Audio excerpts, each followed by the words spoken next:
Oh, good morning and welcome back to Life Hacks for Lasting Love. My name's Steve. This is my beautiful wife, Lyn. To all those who have been with us before, welcome back.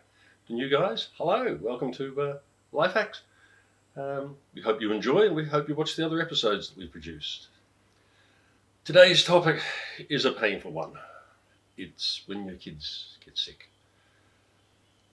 Quite a few years ago, we had our eldest daughter developed some pain in her foot. And that pain turned into a giant cell carcinoma, which is a cancerous tumour. And it was probably one of the greatest pains of our lives. Luckily, we had a wonderful surgeon. The stress on us was greater than I think any parent whose kids get sick. Doesn't matter whether it's a broken arm or a sniffle or a bruised ego or whatever, you worry about them. And of course, we're not the only parents who've been through cancerous situations with their kids. We were very fortunate. Our baby survived and thrived, and she's given us 3 grandchildren now, which we're very pleased with. The hurt is what we really wanted to talk about today. And I think not just the hurt, it's the questioning that you ask yourself individually, but also the pressure it puts on relationships. And so we're bringing that up because, as Steve mentioned, even a broken arm puts some stress on you. It's like, oh, I shouldn't have let them go out to play, or if only I had have done this. And I think when one of your children is sick or hurt, we do tend to go looking for blame towards ourselves or what's happening. And sometimes we can miss each other along the way. And so for anyone, it doesn't have to be as severe as cancer, but it can be just on anything that, it's hard because all of a sudden one parent is taken out. They're now looking after that person who's sick or doing things for them, and the other one's having to pick up the slack at home, looking after the other kids. And you're not spending that relationship time that you need to keep your relationship functioning. And it could have been a very easy time for us to stop caring for each other. We did make a conscious decision. We weren't going to let that happen. We were going to stay together. We were there together for the surgery, obviously, for the recovery, all the way through up prior to and during the surgery. We really worked hard to stay together, to stay connected, to look after the other kids, to reassure our baby girl. This is our eldest daughter this time. It was stressful. And I think it's being honest, going, no one expects this. No one expects to have that sort of diagnosis, and the time that it takes while you're waiting for that operation. The time, it's like time stands still, and then waiting for that answer, and to get that all clear, or that they got it all, which they did. So we were very fortunate we didn't have to go down the chemo track. It was caught early and they were able to contain it. But, you see so many parents really struggle when their kids get sick. And it's hard because you're both wanting to do the best you can, and still life goes on. And I think that's probably one of the hardest things is, you've still got either work or you've got your other children that you've got to get on with. Sometimes even learning to ask for help from others was really important. But I know I question going, why has this happened? Why me?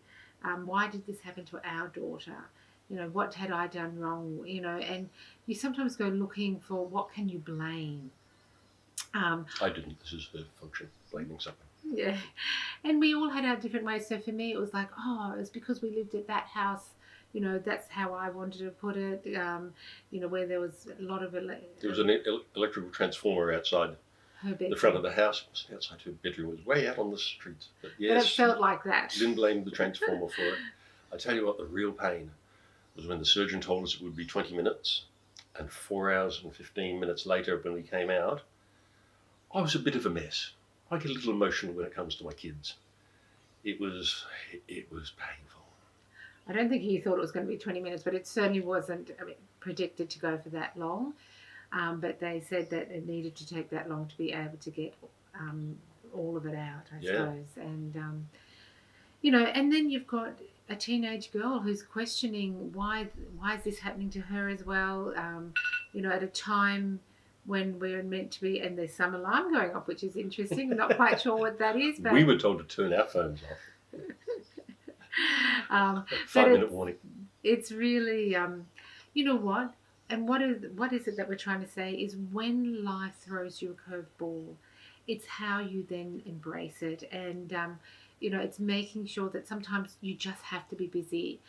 Like Steve did pick up, and with the help of my parents as well, they looked after the other 3 children. I ended up staying in hospital with our daughter, being there for her.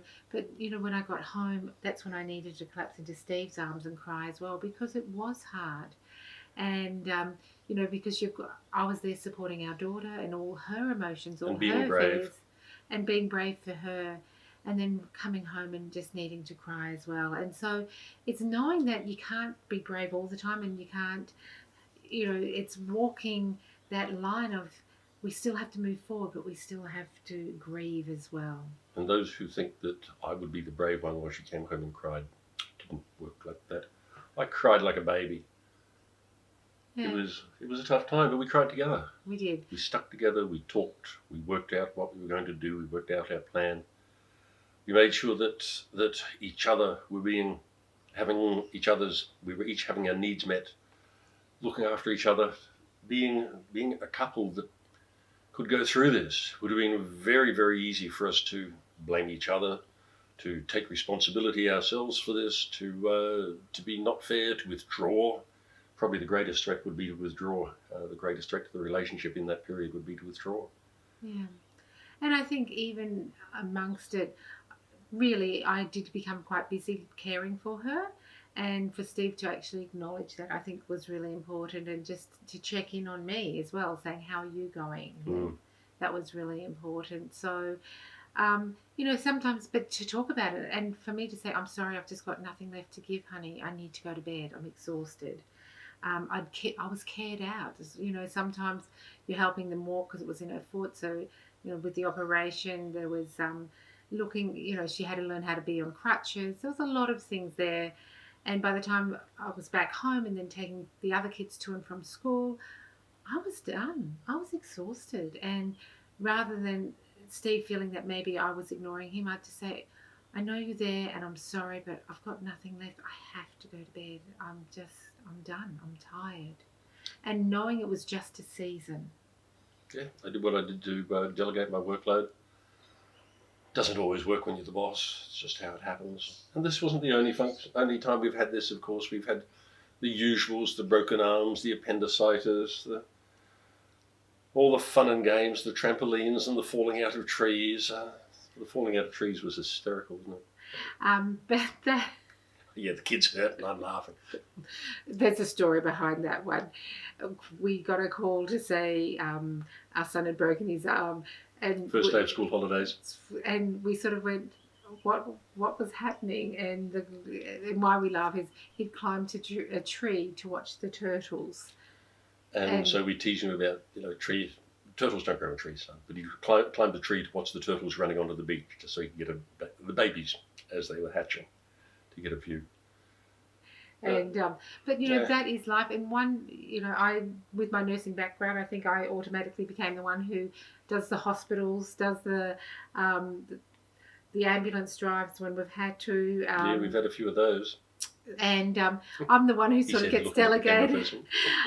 I'm the one who gets delegated those roles, and more than happy to be there, and I'm happy to be present. But I've got to tell you, when I come home, I just need that hug, and I just that need time that to reassurance. debrief, to download, time to be together. Yeah.